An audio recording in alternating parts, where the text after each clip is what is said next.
All right, let's do it. Let's do it. Hit the bell. Ding, ding, ding, ding, ding. There they are. Amarin. The heck is Amarin? AEE. Listed on the New York Stock Exchange. They close at 4 o'clock. So we open for business. By the way, the market's all over the place the last couple of days. Kind of quiet. Looks like the Dow Jones just ended less than $1 lower. That's just incredible. All that trading, literally tens of billions of dollars going back and forth. They end up almost exactly unchanged. 99 lower in the NASDAQ VIX, moving around a little bit. Gold, 33.68, very, very strong. Bitcoin made a run at the new high. Remember, the all-time high in Bitcoin is right around 112,000, made a run overnight, then backed off a little bit. And as we speak, Bitcoin trading, still trading, never stops trading, by the way. Bitcoin, 108,792. So, you know, I used to do this for a living, folks. I used to trade, only trade, didn't do TV, didn't do politics, just trade. That Bitcoin looks like it wants to continue to go higher. It doesn't look like it wants to back off. So what's going on in the markets right now? We had some good inflation numbers this morning. Very, very good inflation numbers. There'll be another inflation number tomorrow morning. But remember yesterday we talked about that? I said it was going to be tame. Came in tamer than expected. So inflation is looking good because that oil price being a bit lower. Bitcoin wants to go higher. Gold is staying very, very strong. All right, folks. I spoke with Senator Ron Johnson about the LA riots and also about remember, he's a Republican senator and what his thoughts are, the one big, beautiful bill, a couple of very important topics. Watch. A senator, Republican, he's absolutely behind Donald Trump's one big, beautiful bill. He's taking a closer look at Medicare and Medicaid to find and remove the waste, fraud, and abuse running rampant in the system. Happy to have the senator from Wisconsin join me, Senator Ron Johnson. Senator Johnson, really, really good to see you again, my friend. Before we get into the one big, beautiful bill and whether it's going to get passed or not, or what it's going to take to get it past the Senate goal line, so to speak, I just want to ask you to weigh in on what you're seeing, what you're witnessing with the LA riots, with President Trump bringing out the National Guard, the Marines, et cetera, and then Gavin Newsom saying, what the hell are you doing? We don't need any of this. We had peaceful protests for the last 4 or 5 days. What are your thoughts on this nonsense playing out? Well, they sure look peaceful. No, as Yogi Berra once said, this is deja vu all over again. I remember in the summer of 2020, all the riots, all of a sudden they were in Kenosha, Wisconsin. And President Trump offered Governor Evers at that point in time federalized some National Guard troop. And Governor Evers turned him down for a couple of days. And so he allowed Kenosha to burn. A couple individuals lost their lives. And finally, Governor Evers accepted the National Guard troops. And lo and behold, the rioting ended. The violence stopped. The destruction was over. And again, Democrat governance is a disaster for a city, for a state, for a nation. We're experiencing that. President Trump now is just having to deal and clean up all these messes. But what is most outrageous about the thing in L.A., these are federal agents, law enforcement officers that risk their lives trying to protect the public. And we need to support them. And you don't have a governor in California or a mayor of Los Angeles who are willing to support those individuals who are willing to sacrifice themselves to, maintain public safety and protect us. It's unconscionable. And then, of course, you have Democrat elected officials that are inciting the protests that they know will probably lead to violence and rioting. That's what happened in the summer of 2020. We had 2,000 peaceful protests. And out of that, about 570 violent protests, 2,000 law enforcement officials injured, a couple dozen people killed. And news media and every report of that is all about January 6th, one time where you had conservatives get unruly and, obviously broke laws, and we didn't condone that. But the left incentivizes this. And that I want Kash Patel, I want Pam Bondi to do a thorough investigation. Who is funding this? Who is inciting this? This is a game plan. This isn't spontaneous. This is planned. Civil disobedience turning into protests, turning into riots, turning into destruction. This is the strategy of the left. They're just not waiting this time. They're implementing it immediately. You know, so there are a couple of groups that they say are involved. I mean, we've been hearing the name George Soros thrown around. We've heard No Kings. We've heard this guy Singham, who is a billionaire tech guru, who's allegedly funding some of these riots. So what happens if we do close that loop and we find out where the sources of the income? I saw a video this morning. Pretty sure it's real. Again, it's on the internet. It looks damn real to me, where a black truck pulls up and hands out very expensive gas masks. Like these things are like 100, 150 bucks each. Hundreds of them, handing them out to people, and they were just grabbing them and going so that they can combat the resistance of the police, the law and order. So if we do find out who funds it, is there anything Congress can do to, I don't know, throw these folks in jail? Well, again, that would be up to the Justice Department, and I hope we have laws against this that can be, these individuals can be indicted, prosecuted, and put in jail. That's what has to happen. We need to deter this. This is not acceptable, but we need to get to the bottom of it. And again, I really want Cash Patel and Pam Bondi to do a thorough investigation, track this thing down. Yeah, they should. Moving on to one of the other topics before we get to the big, beautiful bill. Bassett and a couple of American counterparts. I saw Howard Lutnick meeting with the Chinese trade people. Any word on Capitol Hill, whether this thing is going to move forward, this trade negotiation with China? Because the whole markets are just waiting, holding their breath, hoping something comes out of these meetings. They're in day 2. I think they finish up day 2 today, moving on to day 3 tomorrow. What are your thoughts? What are you hearing on the Hill? I'm not hearing anything. I wish them luck. China is a real problem. President Trump, I think, was very astute at pointing this thing out in his first term. It's very difficult to deal with China, but they're trying to.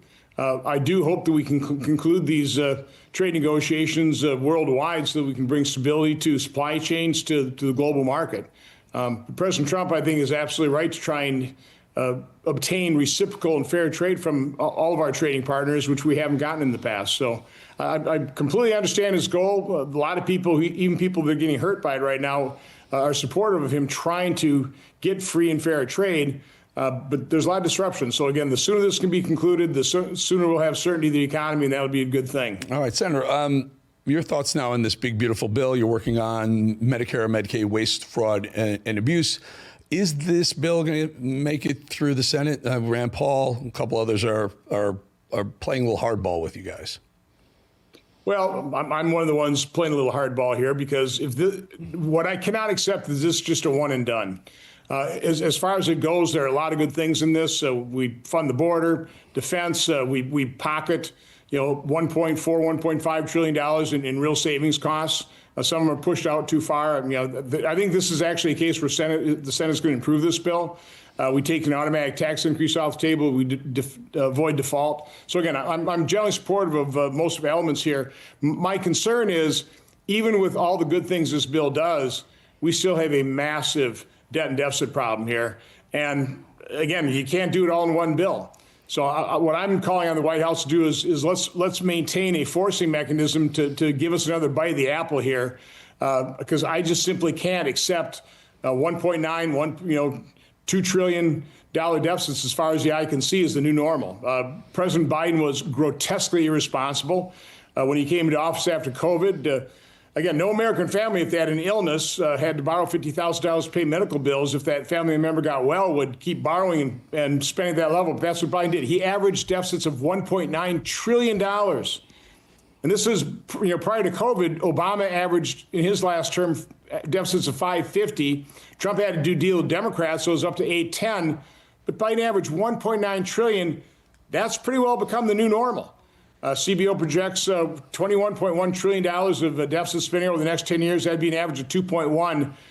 I can't accept that. So we've got to do more. Can't do it all in one bill. I want us to be supportive of this one, but I need the assurance that we've got a forcing mechanism that will take another bite of the apple in this Congress. So we can't wait for another election. Allow me, so the lay people like me who don't understand what you're saying, my concern, I'll play layman right here. I'll play devil's advocate for a second here. Okay, Senator, we agree with you. We want government to shrink, not expand in this. Obviously, if we're going to have a $1 trillion+ deficit every year, we're going to add $100 trillion to our debt by the time our kids grow up.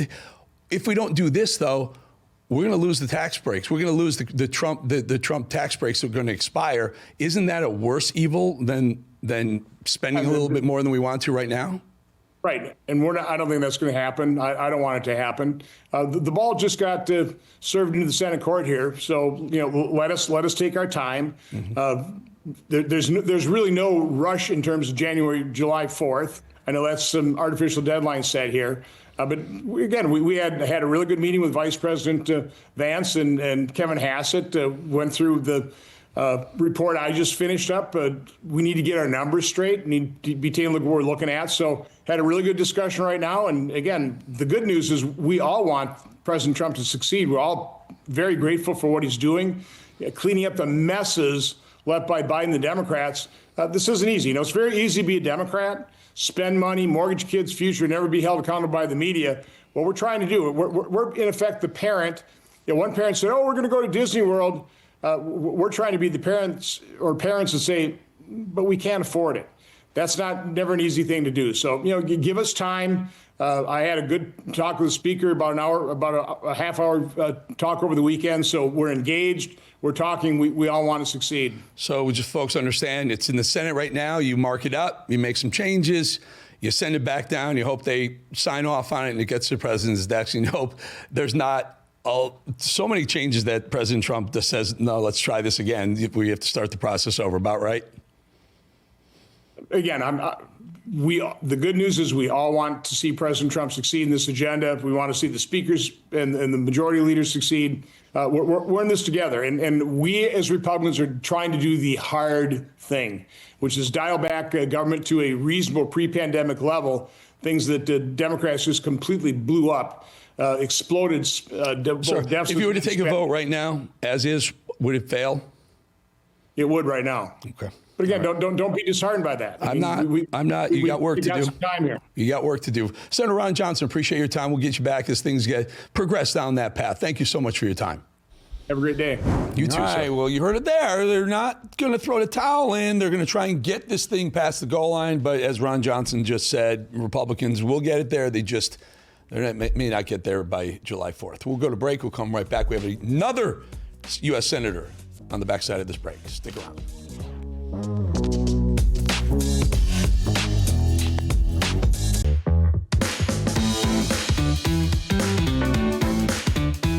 Let's go right to him. New York City. No, we went out of New York City. I want to do this. My next guest just literally walked out of a meeting with President Trump, and they were discussing the one big, beautiful bill. Let's welcome brand newly minted Ohio Senator Bernie Moreno. Senator, really good to have you on, my friend, and just thrilled to say newly minted Ohio Senator because we're thrilled to see you in that Senate seat.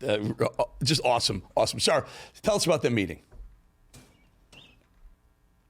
It was great. Obviously, look, what's important for your viewers to know is what happens if we fail. If we don't pass this bill in the next 3 weeks, here's what happens. We don't have the money to modernize our air traffic control system.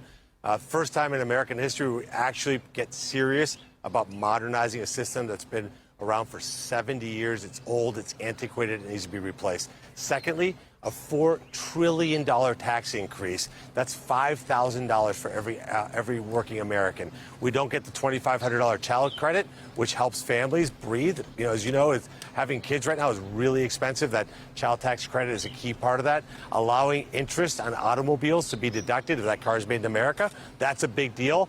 Funding the border. Finally, without Democrats, we can do it.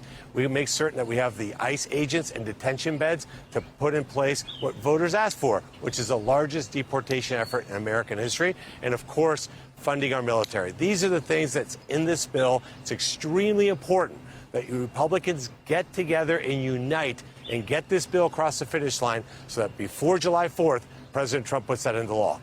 Senator, I just had Senator Ron Johnson. By the way, we taped that interview yesterday. I had Senator Ron Johnson on the show literally just right before you.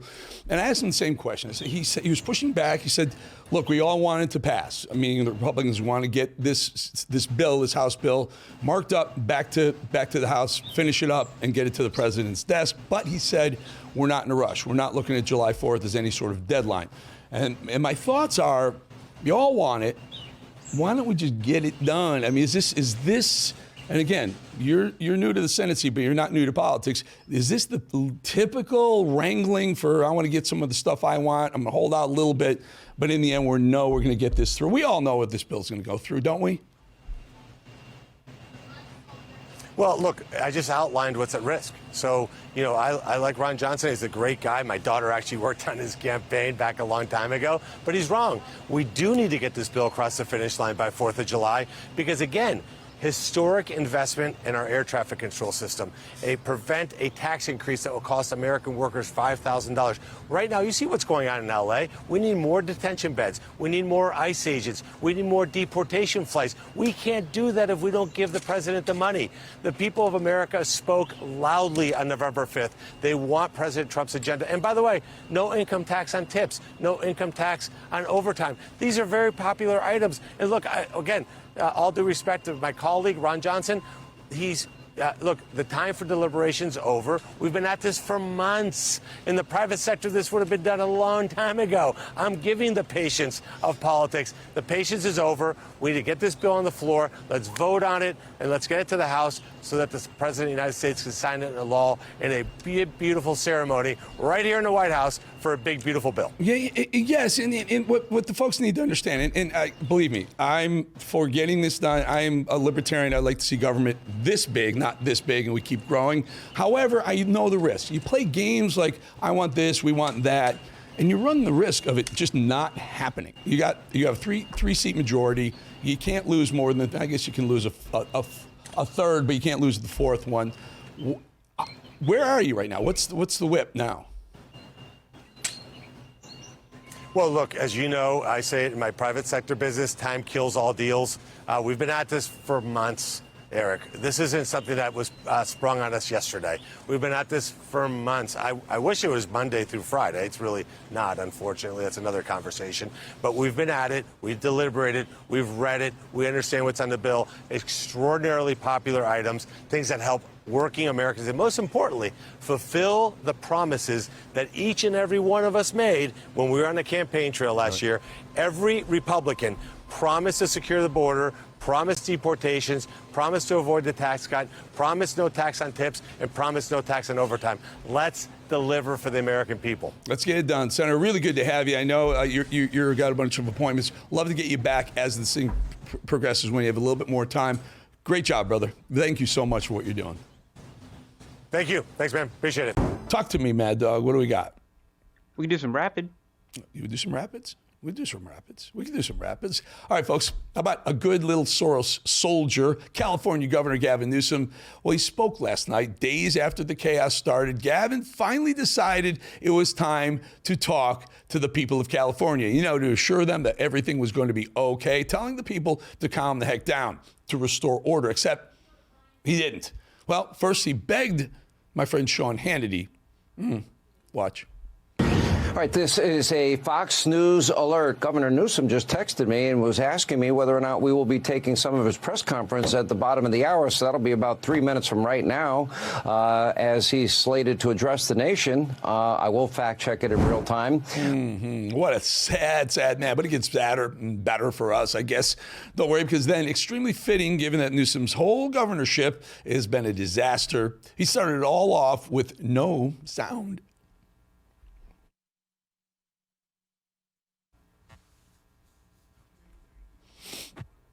No, we didn't lower the volume on that. There just wasn't any, which sent CBS into panic mode. Cover.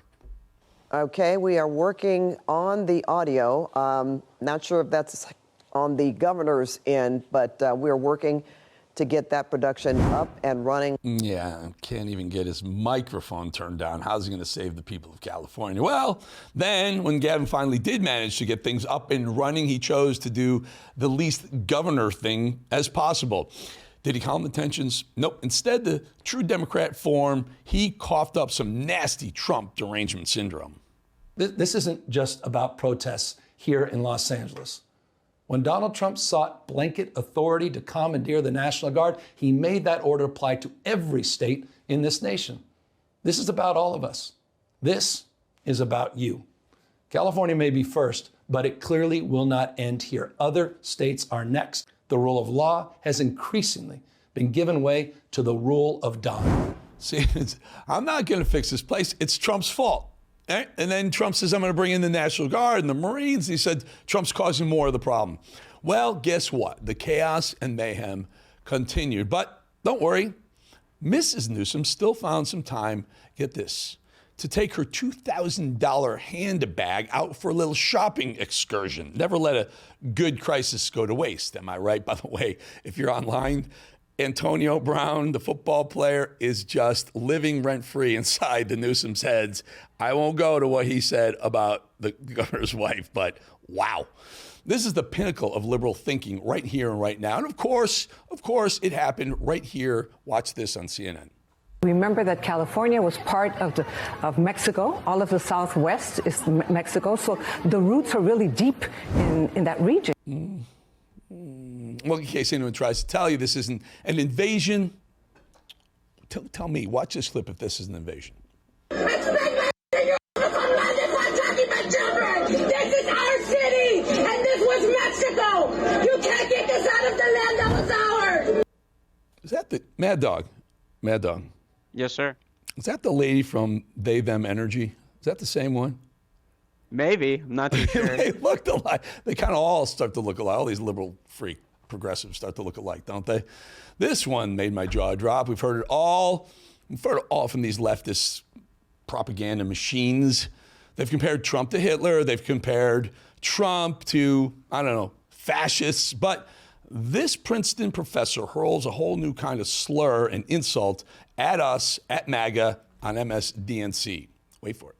Will happen? Will he activate the ugliness that got him in office in the first place? Will folk now declare why they love him? Because we know that he's always good on the immigration question. And then the second thing, this reminds me historically of it's not a clear analogy, but when the nation, when these political factions divided the nation in between slaveholders and slave catchers, Donald Trump, as a political charlatan of sorts, gives Americans license to be who they really are. They don't have to pretend. I'm going to leave it right there. There's literally no comment you can say about that nut job liberal professor. We're going to go to break. We'll be back with John Solomon, backside of the break.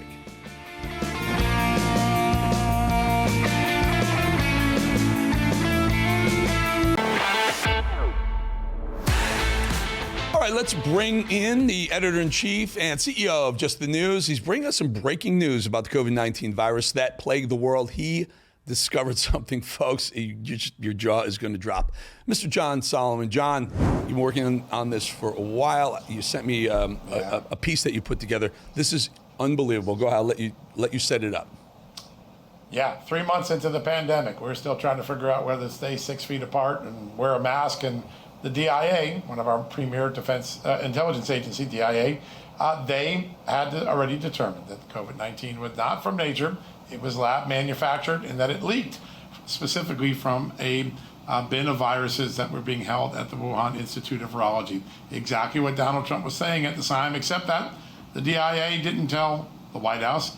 It also didn't tell its fellow agencies. The whistleblowers inside the agency have told Congress and the FBI that they were told, don't share this with the FBI. They're on the wrong side of this issue. In other words, the FBI thought it was a lab leak, and somebody in the Intelligence Committee wanted it to be something other than the facts and the evidence and the intelligence.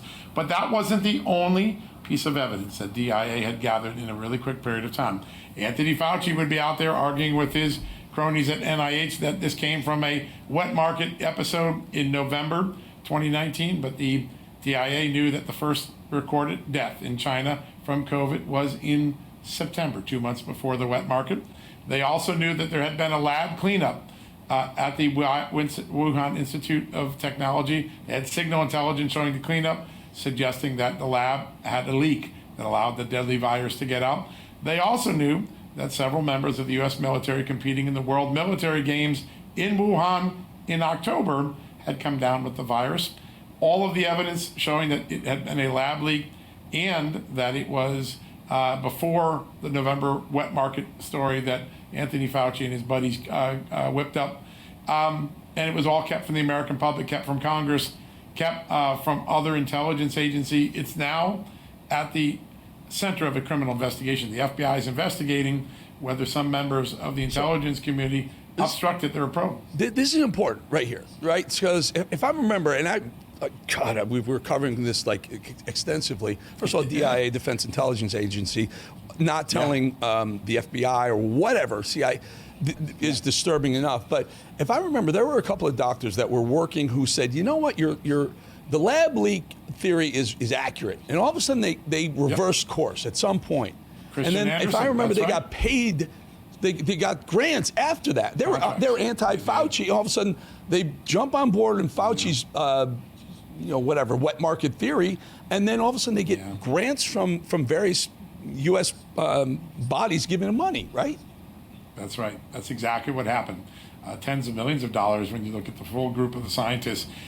This is a real concern, right? And it's why it's now a criminal matter inside the FBI. The investigation is being run by an agent in Cleveland on the cover-up leading to about where the virus emanated from. Then there's a second cover-up about the hiding or destruction of emails, putting things on private email a la Hillary Clinton so they couldn't be discovered by Congress or the American public. And then there's a third element of the criminal investigation about whether when early side effects of the vaccine, the COVID-19 vaccine, would come out, whether those were covered up and whether there's some political manipulation of the data.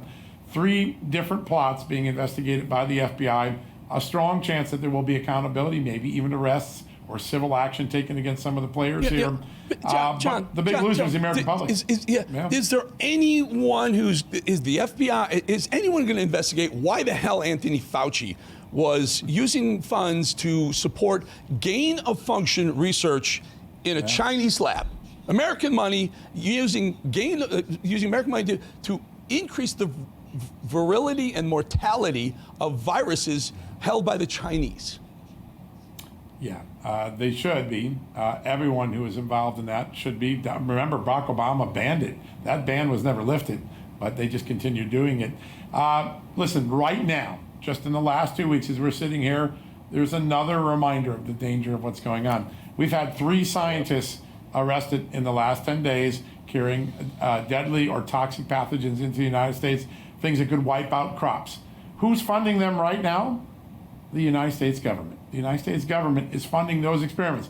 We're taking communist Chinese scientists, moving them to our soil on visas at the NIH and other science institutions. We're paying for that research so that China's military can find more lethal ways to either wipe out our crops or wipe out our people. I hate to see America fund its own demise, but a lot of people look at this scenario saying, our government's actually funding China's effort to unseat us. And one of the brilliant things the Trump administration is doing is shutting down these J-1 visas, right? These J-1 visas are where it's a kind of an exchange where, in fact, the pathogens that these people were caught bringing in, you know where they were coming from? From Wuhan, the University of Wuhan. And so there's an exchange student thing going on, and these Chinese people from Wuhan, no less, are bringing in pathogens. They're caught. And they're doing it all under the guise, we're a J-1 visa student exchange thing with the University of Michigan. Trump is brilliant to shut that down. He does. And listen, the intelligence community has known since 2005. This is work that I did about a year ago and that the House Intelligence Committee later confirmed in a report last December. Wuhan has been the center of the Chinese illicit bioweapons program. They are not studying these things for the good of humanity to stop a future pandemic.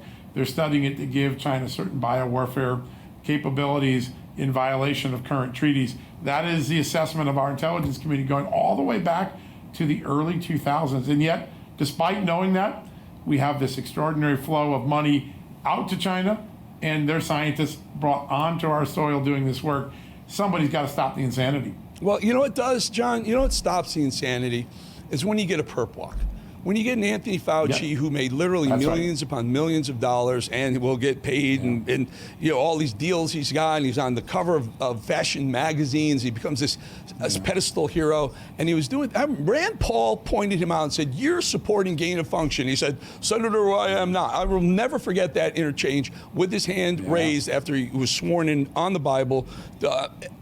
We need a perp walk of Anthony Fauci, and if you may end up, will we see that? Probably not, given the pardon he got from President Biden that was pretty sweeping, right? They'd have to invalidate the pardon, which is a hard thing to do. But there are other people around him. There also could be civil penalties. A pardon does not protect you from a civil racketeering lawsuit. I think the Justice Department's going to look at several measures of accountability, maybe not everything we're thinking. O.J. Simpson got off in the murder case, but then he lost in the RICO case, right? There is a possibility, or in the civil case, there is a possibility that the Justice Department takes some civil action here as well. These are really serious matters and serious times, and we have to stop the trend line we're on. We've got about 1,000 scientists just inside the National Institutes of Health that come from countries of concern. We brought them here. We're giving them money. They're doing research, and we're not really monitoring them closely. That is a national security hazard. John Solomon and Justin News, you guys are doing some amazing work. You're getting access. You're breaking these stories. It's fantastic for the American people. And by the way, you have access within the administration. Really, really good to be a partner on the same network as you, John. Keep doing the great work. I love you. You've been such a great addition to this network. I watch every day. You're in my as I'm getting ready for my show. I'm watching you, and I just love it every day. It's a fantastic show. Appreciate that. Very, very nice show. I'll talk to you again very soon. John Solomon, everyone. Thanks, Eric. See you later, buddy. All right, folks, just want to remind you about podcasts I do on YouTube page. Updated daily. Just go there. Those are subscribe places right down there at the bottom of the screen. It's always going to be free. Subscribe now. I want to get back because we have yet another guest on the backside of the break, Oscar Ramirez, who's in the Mexico-Guatemala border. He's got some interesting stuff for us. Big show today. Be right back.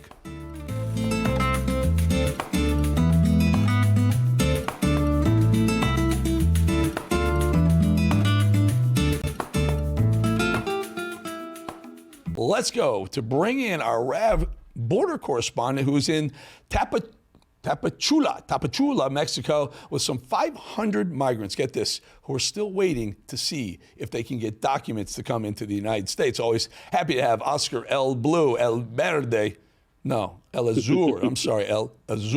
Oscar Ramirez to join us. Oscar, tell us about these folks and what are they, you're on the Mexico-Guatemala border and they're waiting for what?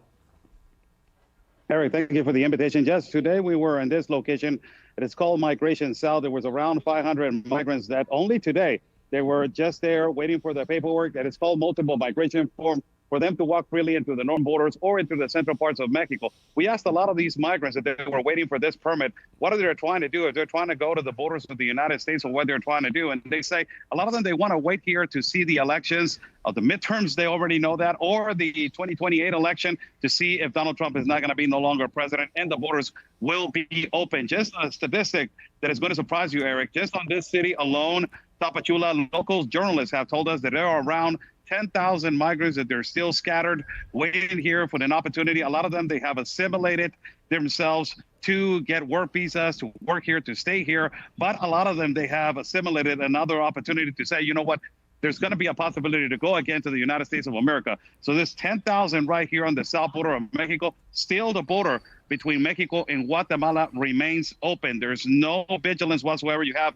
a scattered National Guard here and there, but nobody's checking, nobody is doing the actual vetting to people that are coming in from Guatemala on an open border. We were just down here at another open border gap that is right here between Guatemala and Mexico. We had two scouts, possibly cartel scouts on top of the bridge where you cross legally. And behind me, you see the crossing legally to Guatemala to Mexico. But underneath, the river, it is wide open and people coming back and forth still, Eric. So Oscar, this near southern Mexico, right? So they're not on the border, near the border with the U.S., but is this, basically South American folks, Guatemala, Honduras, everywhere, are aggregating in the southern part of Mexico. And if they see some sort of political opening, they're going to make the trek to our border and come through. Is that their plan? Yes, absolutely. And there was a vast majority of people from Cuba. From Cuba, there was a lot of people from Cuba, Venezuela, Haiti. Yes, and we saw people from Cameroon also. Today we saw people from Africa, from the part of Cameroon. Oscar, why would a Cuban go through South America to come to the border when they can just get on a boat and drop themselves off in Miami? I do not know, Eric. We asked them, why they're taking this, treacherous journey. For them, a lot of them, they go to Nicaragua first because Nicaragua is a communist regime and they are, in cahoots with Diaz-Canel, that is also, a dictator in Cuba. And that they give them the accessibility to come walking, country by country, Central America, then entering, as I just explained to you, open border between Guatemala and Mexico, and then they land here. And they're waiting to see if there's going to be a possibility, or they can get a visa, a work visa. And then, if the opportunity comes, the vast majority of migrants, they're waiting for this opportunity for the border to reopen. This is what we talked about, Eric, that before there's hundreds of thousands of people right here stranded waiting for that opportunity to come again.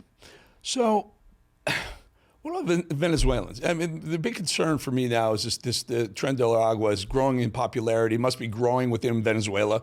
Are you seeing some of that too, or are they? I'm just trying to figure out what this is. It's almost like a holding town or city for groups from different countries, and then they're going to all decide to come. Remember those massive migrant caravans? This is what they're preparing for, and we haven't seen one under Trump. No, it actually got canceled, all of them. I walked 12 caravans under the Biden administration, and now under Trump, you don't see none of them. But regarding the Tren de Aragua, the thing that I'm most concerned of all the years that I have covered this, Eric, and also in the Darien Gap, it is the former military males that they were in the military from Cameroon, from Nigeria, from Burkina Faso, Pakistan, Bangladesh, Afghanistan, former staff sergeants from, Venezuela, Colombia. All of these people are inside of the United States of America. So now that you have these riots, this is one of the things that I was, been saying, that it's going to be extremely difficult for the Trump administration to expel these, these individuals, because they're extremely prepared. And now that these riots are happening, it's a deep concerning thing of what can happen in the internal security and national security of the United States. So, everyone's saying that they're going to, they need diplomatic immunity.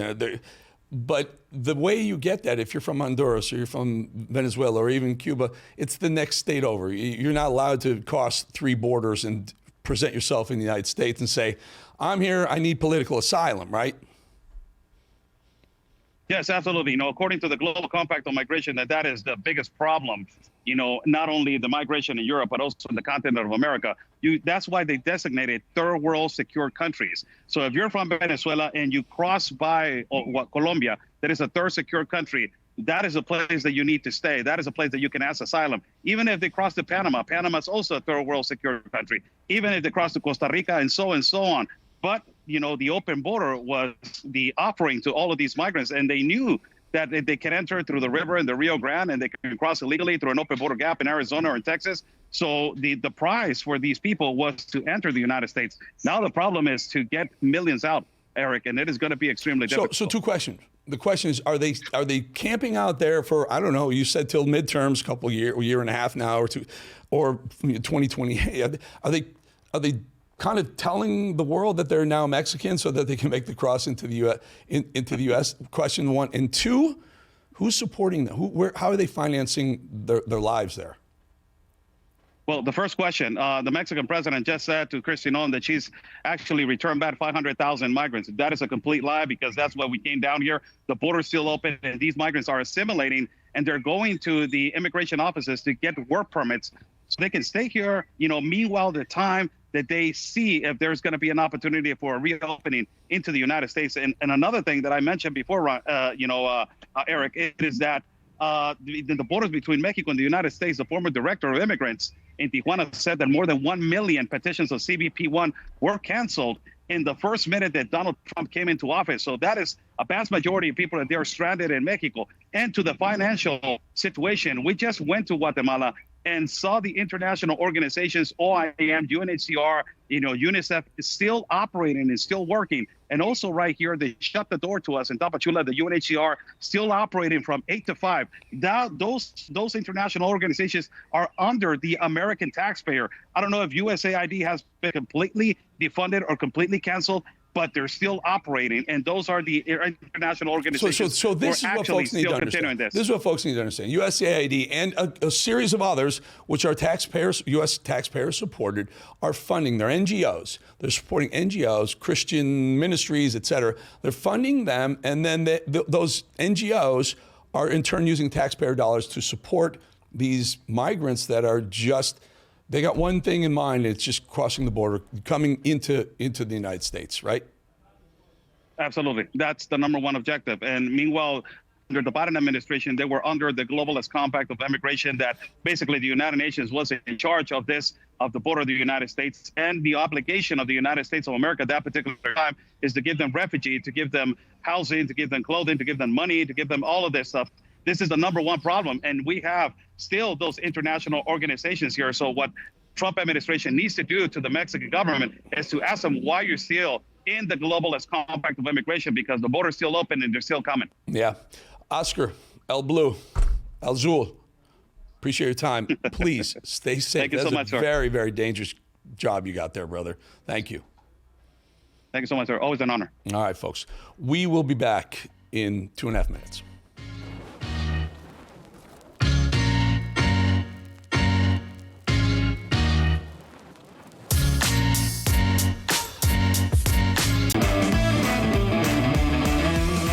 All right, let's bring in White House correspondent Brian Glenn, who's at the Kennedy Center, where President Trump and Melania Trump, along with the Vice President and Usha Vance, will see Les Miserables. You know, there were some rumors, Brian, that a couple of the actresses may boycott tonight. What are you hearing? Well, you know, I heard the same thing, and that is to be expected. Now, tonight, President Trump and First Lady will make their appearance here at the Kennedy Center. And this is kind of a preview night. The official opening night for this is actually tomorrow night, but this is kind of a special preview. And to what you alluded to, there was rumors of about 10, I guess, actors and actresses that were, you know, saying they were going to boycott this show. And of course, Rick Grenell put out a statement and says, look, if any performer can't get past any kind of political differences and be able to perform in front of an audience that might not necessarily agree with you and you might not agree with them, then you're not a true professional. And so we'll see what happens tonight. I would imagine, as we've seen things like this before, at productions, you might have a few whistles and maybe a few boos in the audience as soon as the First Lady and President Trump make their appearance here, but who knows? But it's going to be a gorgeous night. This is my first time at the Kennedy Center, and I got to tell you, Eric, the place is pretty snazzy. I like it. Well, I'll tell you, you're looking good, my friend. Looking pretty tight, as they say, pretty tight there. The suit looks great, nice white shirt. Tight. It's, you know, my guess, you know, it's the arts, it's DC, it's the arts. It's certainly not UFC. I don't expect him to come in, walk in with the roaring crowd and high fives everywhere. You never know. Walking in with a little Kid Rock. Yeah, we're not going to walk in with that. You know, Kid Rock may not be appropriate for here. There's a lot of other French performers that that we can maybe lay down a soundtrack. So it's a little different walk in here than a UFC fight. You're right. Yeah, I wanted to talk to you yesterday. We started the show. We got bumped yesterday because of a wonderful presentation by Pete Hegseth and the president at Fort Bragg. That was wonderful. And you had such an honor to be part of that. Tell us about that. Yeah, I was honored to be a part of the motorcade. We left from the White House, went to Joint Base Andrews, jumped on Air Force One, flew to Fort Bragg, and then transitioned into a Chinook helicopter, which was the experience of a lifetime to be on that, just to feel the power and all the pure energy from that aircraft. We went over to a demonstration site where they basically do these staged, this was kind of a mission, kind of a search and rescue operation they were doing.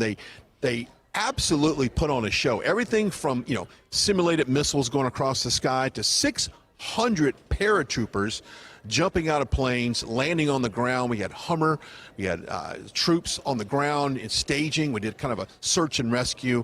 It was something spectacular. Now, the president, I viewed that from the media area, but President Trump and some of his staff were in what would look like some type of bunker and had a different position in all of this. But this was just to show the world, the nation, that our military, coming up on 250 years strong, is the best in the world. And they definitely put on a show yesterday, Eric. You know, Pete Hegseth, a former colleague of mine, friend of mine, love him, and it was really good to see him, you know, amongst his people, his folks, and they loved him. They adored him. So this narrative that the left is putting out there, that he somehow has problems internally, it's all BS. You saw that yesterday. In fact, I snapped this picture. Yes. I don't know if the camera is going to be able to see this. Can you zoom in on that, Mad Dog, at all? Anyway, that's Pete on stage, and I sent it to him, and he's the right man for that job. And then you had Trump coming out, and wow, I haven't seen Trump almost emotional when he first started. He paused. He was taking it in for a few minutes, Brian. That was a moment. He was. Let's go back to Pete Hegseth just for a second. When he took the stage, that was one of the things that really stood out to me was the applause and the enthusiasm from the crowd for Pete. And that really stuck out. And it actually made a mental note on that to make sure I mentioned that on air, that there's any question whether or not the military has respect for Hegseth and what he's doing. They do, and they showed it yesterday. Then, hold on. Let me just stop you there for a second. Let me stop you there for a second. Not only did you make a mental note of that, Trump makes a mental note of the applause that people get when he talks about that. I am sure that just solidified Pete. He was already solid with Trump, but when you saw that emotional, warmth that the troops gave Pete, I'm sure that just went right to Trump's heart and soul. And Pete's a communicator. He's a professional. Even have the Fox News background. He knows how to command attention. Knows how to deliver a message. And it obviously came across on stage yesterday. And of course, when we got to the venue, it was very much looked like a Trump rally. It was just filled with military personnel. It was big. It was massive. The staging looked just like a Trump rally. The imagery, the music before Pete came out, it was all the Trump of a Trump rally. Seeing Marine One circle around a couple times, getting the applause from everyone on the ground, watching Marine One land and having President Trump walk out on stage. It was something special. And I tell you, if that gives you any indication of what this Saturday will look like, get the popcorn, pull up the Diet Coke. It's going to be a fun time. And of course, we'll have all the action right here on Real America's Voice starting really late afternoon, going up to the fireworks show that ends the night at 9:30. Well, you know, Brian, you're living the dream of any journalist in the world right now. You are 1 degree removed from the most powerful man and the most powerful administration in the world. It's great, and you're doing a wonderful job. You're just doing a great job. We're just proud to be part of Rav with you, Brian Glenn. Thank you so much. Have a great night tonight, by the way. Thank you. You too, Eric. Thank you. Okay, folks, that's it. That's all we have time for. You know, Bannon, I don't know. He's getting looking for Bannon every day. I got people on Getter and Rav saying, where's the Bolling Bannon banter? I don't know, folks. Call them, text them, tell them we got to get him back here, everyone. Have a great night. We'll see you tomorrow. Steve Bannon War Room coming up in about 6 seconds or so. Bolling out.